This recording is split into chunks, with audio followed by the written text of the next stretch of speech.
battles in the Bible weren't emotional or mental. They were physical. Our worship songs today are a far cry from this because we live in such a prosperous nation because of God and Christianity. But when everyone in the Bible prayed for victory, they weren't asking for emotional peace. Everybody knows what they were asking for. They were asking for God to strengthen their hand in battle against their enemies because it was kill or be killed back then.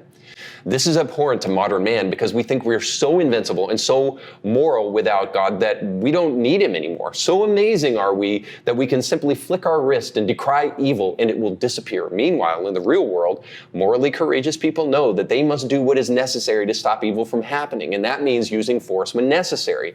A discerning Christian can never encourage vengeance, genocide, or war for war's sake. However, the Bible makes room for just war for this very reason. This is where some haters are going to argue this is the problem with religion. It creates wars and then justifies those wars. But there is no rational atheist on the planet who would say that war is unnecessary under any circumstance. That would be perfectly stupid.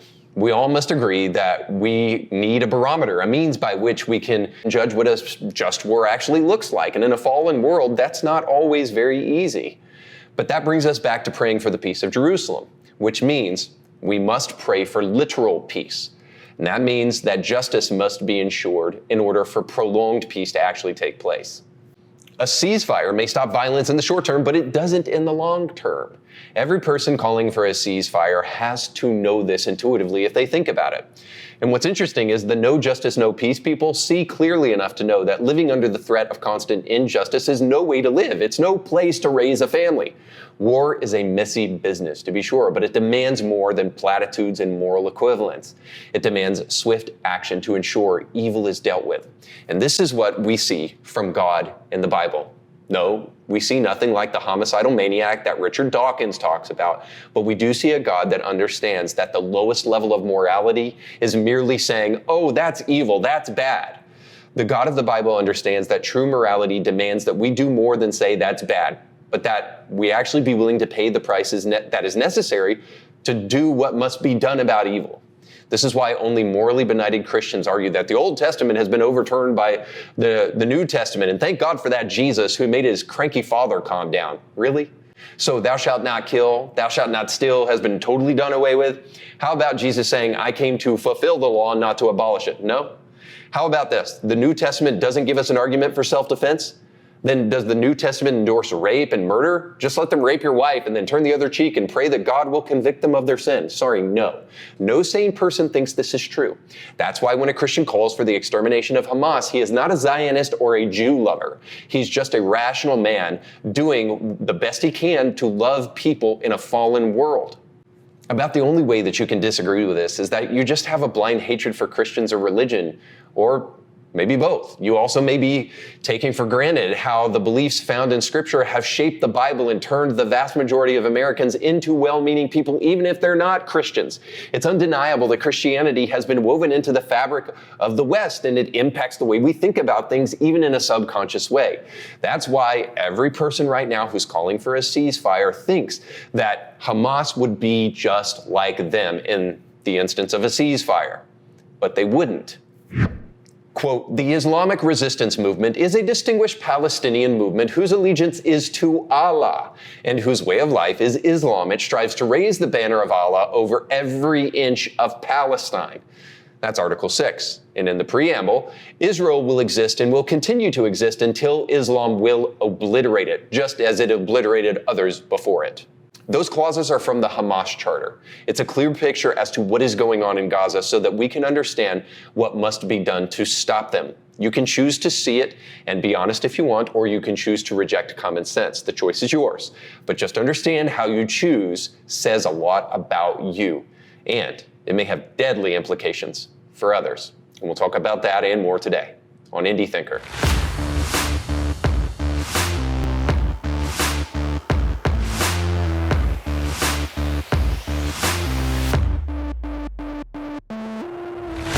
Welcome to the show. Don't forget to like, share, and subscribe. Now, I know some of you are thinking already about what you're going to eat for Thanksgiving and about what you're going to buy for Black Friday. And I have just a humble mild suggestion here. If you go to the description of this podcast or the link on the screen right now, you'll find our Herbal Alchemy store where you can find some great all-natural health and beauty products. Your wife will love it. But don't worry, men, there's stuff for you too. There's Man Face, which is aftershave, and then there's Man Soap, which will help you not smell like a total animal, which your wife will definitely appreciate. And for a limited time, everything in our Herbal Alchemy store is 30% off. So again, all you have to do is go to that link and you can buy a cart full of stuff. And when you do so, some of the proceeds from that purchase will go to benefit everything we're doing here at Indie Thinker. So be a blessing to your family and give them non-woke Herbal Alchemy products that also benefit this great show. Happy almost Thanksgiving, everybody. I know you guys are getting ready for the big day on Thursday, and I just want to take a moment to say I wish you all a happy Thanksgiving. I'm very thankful to my Lord and Savior, my family, who is just amazing, and then also you out there, those of you who take the time to subscribe, certainly those who have given financially to Indie Thinker, and even those of you who are acrimonious sons of guns down in the comment section, and those who comment really great things and are always right when they do so. Regardless of how you've interacted with the channel this past year, I just want to say thank you very much for being a part of the Indie Thinker story. I certainly take to heart and to mind some of the things that I have the opportunity to discuss with you guys, and even those direct messages that are sent my way from people who have been really touched and impacted from the show. Those things really just make what I do worthwhile, and I'm so thankful for it. And Thanksgiving is one of my favorite holidays because it's in service to one of the greatest virtues, gratitude, that we have. And whenever we can celebrate that, I'm all for it. I mean, we have so many holidays in America anymore, and maybe where you live too, if you're watching this in some place other than America. We have so many ridiculous holidays that are just celebrations of self, that it's really great to have a celebration of one of the greatest virtues of all time. So I really like this holiday. Obviously, Christmas is, well, maybe not obviously, but anyway, Christmas is my favorite holiday, but Thanksgiving is a great holiday. And listen, I know people are just going to shove food down their throat, but hopefully you can take some time to find ways that you are thankful and express gratitude. And I want to start the show with a story that maybe will help you do that. You can rehearse this around the Thanksgiving table before you give thanks and start your meal, but also it will kind of serve as a backdrop for everything I want to talk about on the show today. So I want to share the story of Squanto with you as briefly as I can, because his bravery and courage, I think, is something that needs to be modeled and something we don't see very much today. So suffice to say, Squanto was a Native American who was taken by Spain and made a slave. And some monks came and purchased Squanto. And I know some of you haters out there of Christianity are thinking, yeah, they purchased him to do their bidding, but they purchased him so that they could set him free, gave him food, nursed him back to health, introduced him to scripture, and Squanto eventually became a Christian as a result of not only their loving witness to him by being willing to spend their money for a complete stranger to rescue him out of slavery, but also their introduction of the Gospels to Squanto really touched his life in such a way that he wanted to, after learning English and learning about God and learning about other trades and stuff, he wanted to go back and take that knowledge to his family. And so he booked passage back to his home country in America. And then when he got there, found that most of his family had been killed. Now, Squanto was also there when the very first pilgrims arrived. Now, he came to the shore when those guys were there, probably not the first day, but needless to say, they encountered each other. And Squanto spoke English, and the pilgrims were pleasantly surprised by this. Now, the pilgrims at this time were going through a very, very difficult time of famine and difficulty of gathering food. The harsh winter conditions where they were in Plymouth were really starting to take their toll, and illness was killing many of those early settlers. And Squanto came and showed them how to live off of the land successfully. And he really saved tons and tons of lives. And he decided to live among them so that he could help them. You know, he had been so blessed by others, he wanted to give back to these pilgrims and help them survive. And so that's where the very first Thanksgiving comes along. And now, after a very difficult time, the pilgrims are finally living in a moment of excess, and Native Americans and these pilgrims come together and they celebrate this meal where they not only celebrate the fact that now they have abundance, but also the God who provided that abundance for them by sending help in the form of Squanto. Now, the reason I share that story with you is that the kind of courage and the kind of hard work that we see in this story, and even the kind of benevolence that we see in this story is often very rare in our society today. And that brings us to our very first story about none other than Snoop Dogg. I know, Thanksgiving and Snoop Dogg, two things that couldn't go better together. Harmonious. It's like Snoop Dogg and Martha Stewart. The two things are just peas in a pod. Needless to say, strength got us here, but it is going to be the weakness that we see, especially in modern man, that is going to destroy our society if we are not careful. So I want to share with you about what just recently happened with Snoop Dogg. Now, before I do that, I have to ask this question. Do you really know why Snoop Dogg is an icon? I mean, can you name any of his songs? Even I, who grew up with Snoop Dogg when he was coming into the spotlight, only knows him as a guy who sang along with Dr. Dre, but I can't really name a single Snoop Dogg song. That's his song. I can.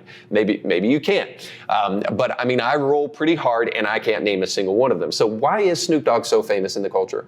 Well, of course, he's famous because he smokes a ton of pot. I mean, that's one heck of a way to become an icon, but this tells us the kind of society that we're making today and the kind of men that we're making today. But maybe all of that is about to change because Snoop Dogg just recently came out and said that he is quitting the smoke. No more of the chronic, no more of the Mary Jane. He is done with pot. He said this: after much consideration and conversation with my family, I've decided to give up smoke. Please respect my privacy at this time. Now, far be it from me to disrespect Snoop here, but I cannot respect his privacy at this time because this is a time for celebration, Snoop. Isn't it praiseworthy that brownies will now be in much higher supply? Think about it. All the things that Snoop will be able to do now that he's no longer just sitting on his couch, floating on the success he earned in the early 90s. I mean, think of the way he helped free up the supply of chronic for cancer patients. And think of how he serviced fellow motorists simply trying to get their kids from school to home. Now they don't have to be assaulted with disgusting secondhand smoke while they're in traffic. Now those kids sitting in the car seats can reclaim their ambition and make something of themselves in the future. And think of all the Funyuns that will find their way back to the store shelves.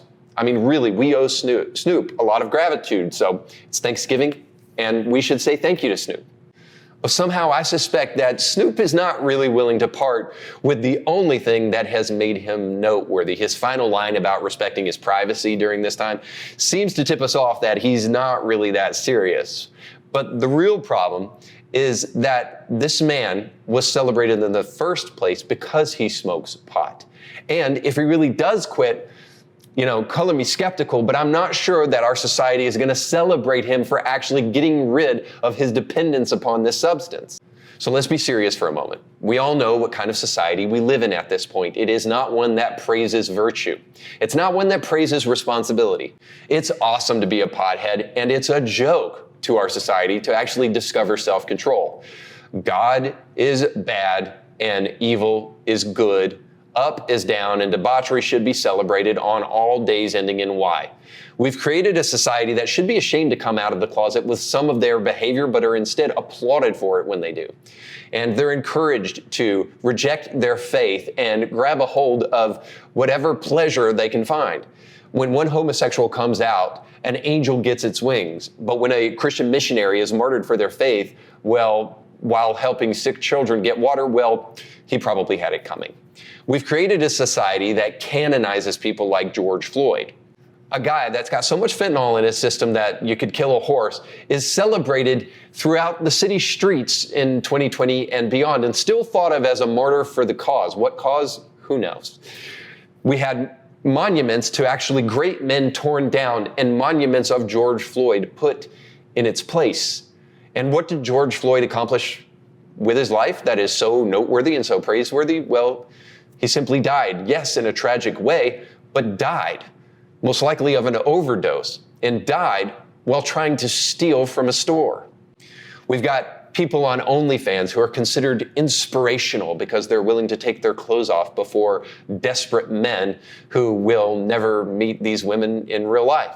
And then, most recently, we even have Gen Z coming out to do the most brilliant thing that they have done since they've been around, and that is praising Osama bin Laden for his fight against America. That's right.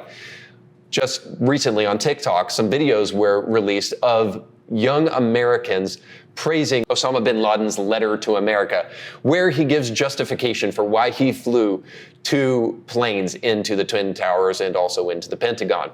And these morally benighted people think that Osama bin Laden now is a thought leader for Americans that should be praised for some reason. Now, the reason I bring all of this up is that Andrew Fletcher has a great quote, and I think it's actually true. He said, "Let me make the songs of a nation, and I care not who makes its laws." The whole point here is that culture is powerful. You guys all know the quote that culture is upstream from politics. It impacts our politics. So the things we celebrate in culture actually matter, and the things we celebrate are almost always weakness.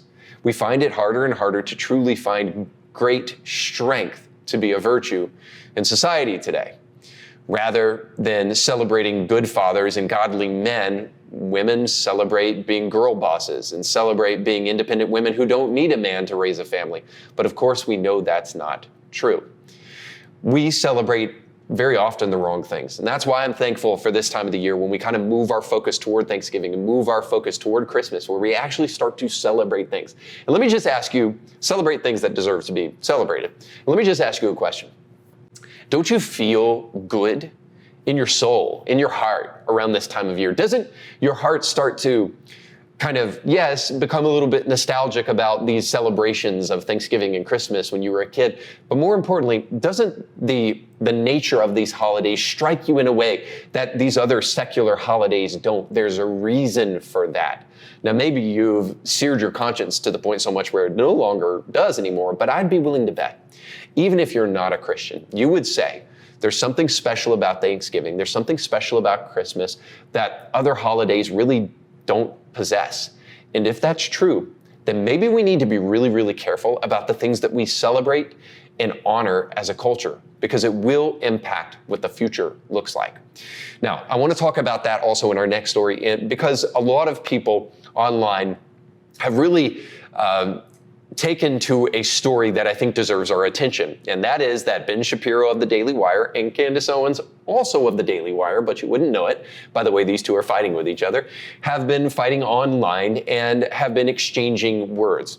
Now, I first heard about this when Tucker Carlson had Candace Owens on his show, and they talked about it. And there they showed a clip of Ben Shapiro, I think in a clip where he didn't know he was being filmed, a clip of him dissing Candace Owens. So I want to show that same clip to you now so that you will have a little bit of the context. Yes, the question is about Candace Owens. I think her behavior during this has been disgraceful. Without a doubt.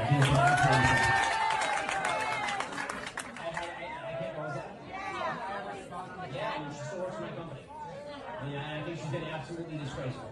I think that her faux sophistication on these particular issues has been ridiculous. It's not faux sophistication, it's ridiculous. Everybody can see the moves that she's making and the things that she's saying, and I find them disreputable.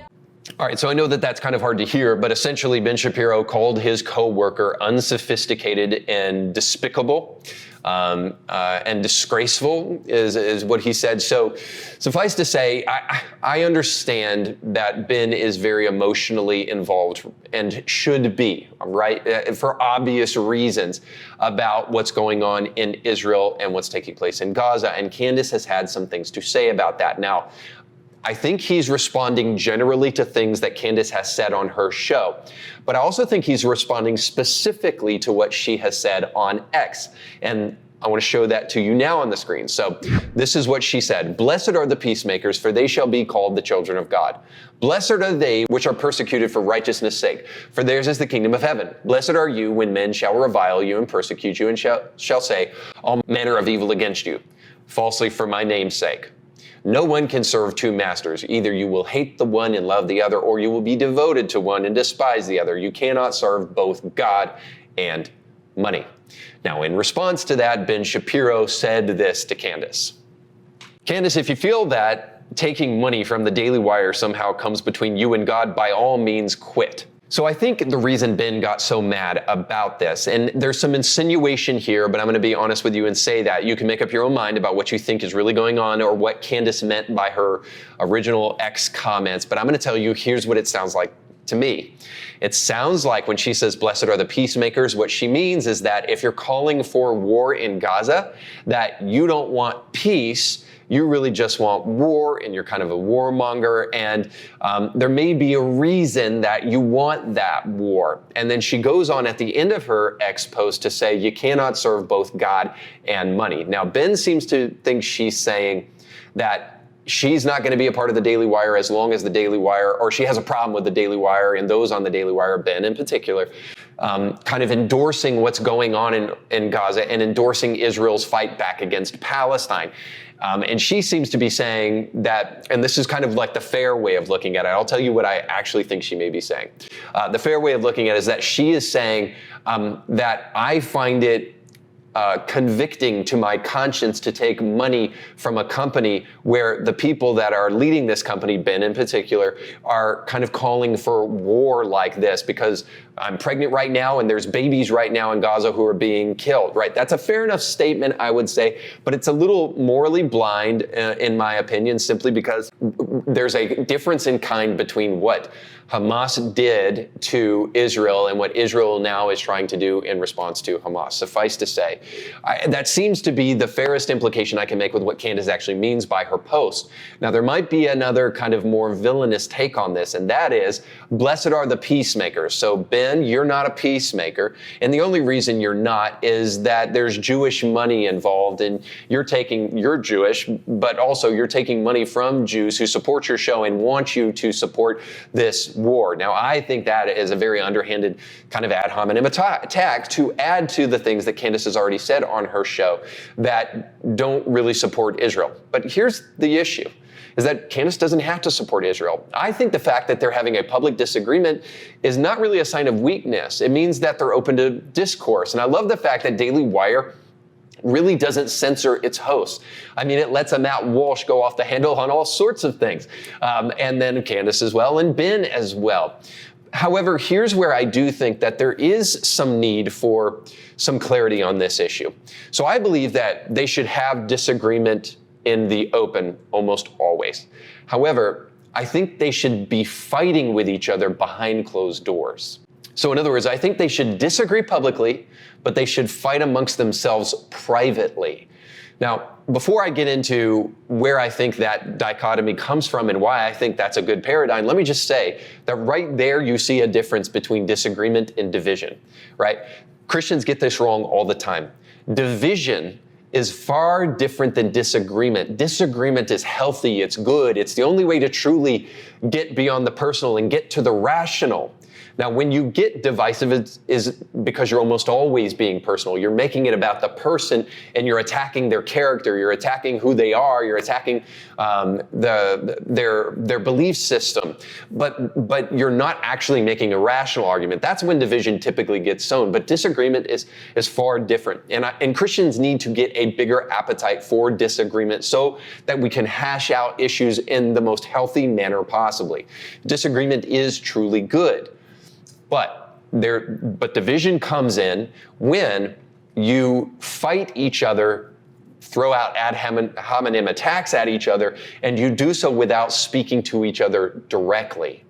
Now, if we didn't live in a society with moral values, then why would we need to do this? So let's just say for a moment that we kind of want to push aside the fact that Christianity is a prominent force in the West and dictates much of our civil discourse on a regular basis on a good day, or should, I would argue. Let's just push aside any objective moral values, and let's say the moral relativist, the postmodernist, the neo-Marxist is right. Well, then you do whatever you want to. You can disagree, you can attack somebody, you can call them names, you can do whatever you want to. It's only when you insert a Christian worldview that then you start having some ethics in the way that you disagree with each other. Now, by the way, this is where I think Ben is wrong, and Candace has handled herself a little bit bit better than Ben in this situation. And I would almost bet that after the break of Thanksgiving, or maybe even before, Ben will come out and say something about this, or maybe just personally talk to Candace, maybe even apologize, because I think he will realize that he made a misstep here. But perhaps the reason he made a misstep here is because Ben consistently makes a misstep in this one area. He makes a misstep when it comes to Jesus. Ben has gone on record being a brilliant man, and I almost hate to say this because I agree with him so much. But one of the glaring blind spots for Ben Shapiro is his Judaism and how it has kept him from really entering into and engaging the subject as to whether or not Jesus is who he says he is, whether or not he is the Jewish Messiah. He's always kind of leaned back on his religion and just said, well, we don't believe that. Well, have you investigated the claims of the Messiah? Have you investigated the claims of the Old Testament and how they intersect with the New Testament? Have you investigated the claim, as Jordan Peterson says, that the Bible is the most hyperlinked text in the history of the world? So the New Testament refers to the Old, and the Old even alludes to the New. And so investigating that, I think, would be very beneficial for Ben. And if he did, he might find a very, I think, beneficial way to handle personal disagreements. Because I think his blind spot for Jesus has also blinded him in ways where he needs to handle his personal disagreements in a very different way. Because Jesus actually gives us a model for what these kind of personal disagreements look like. And he says this: if your brother has an offense against you, or has done something to offend you, then you go to that individual privately and you talk about that with them directly. And as of yet, we don't really see that that has happened, at least as of the filming of this podcast. Now, perhaps if Ben didn't have a blind spot where Jesus is concerned, he could let the teachings of Christ kind of enter into his psyche a little bit more, and he would have handled himself a little bit better here. But as a founder of the Daily Wire, as not necessarily Candace's boss, but as certainly somebody who is a pivotal figure in that business, the most pivotal figure in that business, I would say that it really, really matters how Ben handles this. I would say it matters for the sake of the conservative movement, because we have been great at destroying each other rather than working together. And it would be great if these guys could show us what it looks like to really disagree and work together in a little bit healthier manner. But more importantly, I can't help but, and maybe this is a little bit sympathetic, but I can't help but also say that it would also be better for their personal relationship and the way Ben and Candace get together, and the way Ben and Candace relate to each other. And then I would also argue too, the Jesus quotient here, that if Ben really took Jesus's words seriously, it might change the way that he handles these kind of things in the future. That being said, let's go to our final segment, Bible study with Democrats. Oh, God of pronouns. By now, you're probably aware of the fact that there have been a fair amount of viral videos that have taken off in the last week praising Osama bin Laden as some kind of war hero for what he did on 9/11. Some TikTokers have been taking to TikTok to share that they just recently read his letter to America, and as a result of that, it has been eye-opening to them. Now, the reason I bring this up in the context of Bible study with Democrats is right here. I'll show you one young lady who praises Osama bin Laden and likens it unto her deconstructive Christian journey. Check it out. This morning I read Letter to America, which is Osama bin Laden's letter to America explaining why he attacked Americans. And I am ashamed to say that I not only have never read this letter, but I didn't even know this letter existed. It's wild, and everyone should read it. If you haven't read it yet, read it. However, be forewarned that this has left me very disillusioned, and I feel the same exact way I felt when I was deconstructing Christianity. I feel a little bit just confused, like I have entered into another timeline. What is this? And yeah, so go read it. Yes, oh yes, deconstructors are not just stupid when it comes to Christianity, they are also equally dumb when it comes to foreign policy, and it comes to war, and it comes to terrorism, because now these Gen Zers are praising terrorists like Osama bin Laden. Now this young girl is not the only one, she's just the only one who said that in the same way she deconstructed her faith, she's now re-envisioning what America looks like in the future. And so obviously, the real problem with the deconstruction movement is that it has always wanted to destroy the church rather than to want to critically analyze church, as I've always argued on this show. If deconstruction was really about critical thinking, then I'm all for it, but it's not. It's about deconstruction. The name is actually very fitting for what deconstructionists want to do. They want to kind of cherry pick the Bible and then grab the things they like, get rid of the things they don't, and then make sure they can be gay affirming at the end of the day, because that's really what most of them are after. Suffice to say, the deconstruction movement is after deconstruction. But the deconstruction movement isn't only about deconstructing the church, it's also about deconstructing America. And it is originally about that in particular. The deconstruction movement has a Marxist history that is simply interested in revolution rather than interested in truth. And that's why when it sneaks its way into the Christian church, it's a huge problem.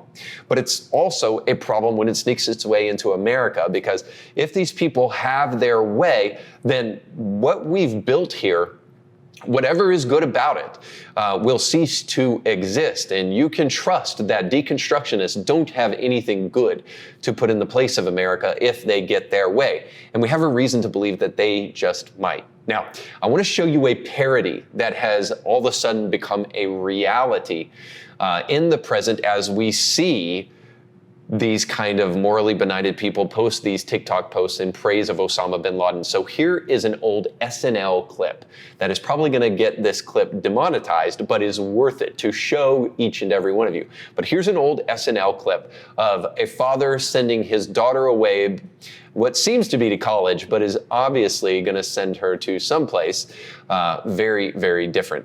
Check it out. You be careful, okay? Dad, it's just ISIS. Take care of her. Death to America. ISIS. We'll take it from here, Dad. A rare moment where SNL is not only prophetic, but also incredibly funny, because I just love that part where the guy says, "Death to America," to the father when he says, "Protect the girl." But this parody is no longer parody. It's like the Babylon Bee prophetically naming and claiming about 100 things that eventually happened after their little satire came into fruition. Kamala Harris needing a crisis dinner with Hillary Clinton's people to become more likable, one of them. But suffice to say, we need to pay attention when the ridiculous becomes reality, because it may be a joke today, but it could become reality tomorrow, as this clip from SNL has become. The problem is that prosperity fueled by capitalism and Christianity being a great boon for the American West has bubble wrapped the vast majority of young people and apparently their minds, and has kept them secure and immune to some of the problems of the rest of the world in such a way that it has made them incredibly naive to what the real world is actually like. My hope with what's happening in Gaza right now and what happened with Israel will help wake people up to the fact that war is a necessary evil in a world where fallen people exist. No amount of AI, no amount of technology is going to be the cure for human nature, because the one thing that has been consistent throughout human history is human nature. And we see it here with this letter to America craze. So all I can say is this, is that we need to find a way to stop the joke from becoming a reality by fighting back as much as we possibly can. And this is where I want to encourage Christians to become incredibly aggressive. And by that, I just mean incredibly assertive in their worldview when it comes to social media. You may say to yourself, well, listen, what can little old me do? Well, what can little old that person that you just saw on TikTok do except encourage a whole trend praising Osama bin Laden to take place? It's time we started becoming digital missionaries and realizing that we have a place in this world to fight back against the narrative before it becomes a reality, and it will if we remain silent. So I think we need to start leveraging whatever influence we possibly can to really start pushing against these narratives. Now, maybe we need to do it like the Babylon Bee does. And I think the Babylon Bee has an obviously prominent place in society, but also an important place in the church. Martin Luther said this. He said, the best way to drive out the devil, if he will not yield to texts of scripture, is to jeer and flout him, for he cannot bear scorn. Now, on the other end, a guy who would have been somewhat opposed, kind of like Ben Shapiro and Candace Owens, to Martin Luther, Sir Thomas More said this: the devil, that proud spirit, cannot endure to be mocked. We talked about mockery on the show before, but the reason mockery within the Christian framework is important is that it shows that what is happening is ridiculous. And if we can point out the ridiculousness of society, it's hoped that we can stop it before it becomes the reality. Perhaps mockery signals that we understand that the battle can be won, and that when we act worn out with it or depressed, or we wave our hand away at culture wars, what we're actually communicating subtly is that we know that we're losing and we don't think we can win. So don't take the road of defeat. Take the road of the happy warrior, use mockery, use whatever you need to stand for the truth. But by God, do not be silent, because it is a radical act of benevolence to tell the truth in a world of lies. And I pray that you will have the courage to do it, because if you do, we might subtly find that our culture stops celebrating weakness and starts celebrating strength and truth. And as you do it this Thanksgiving, I pray that you'll do it not only liking, sharing, and subscribing, but also going with God. Happy Thanksgiving, everybody.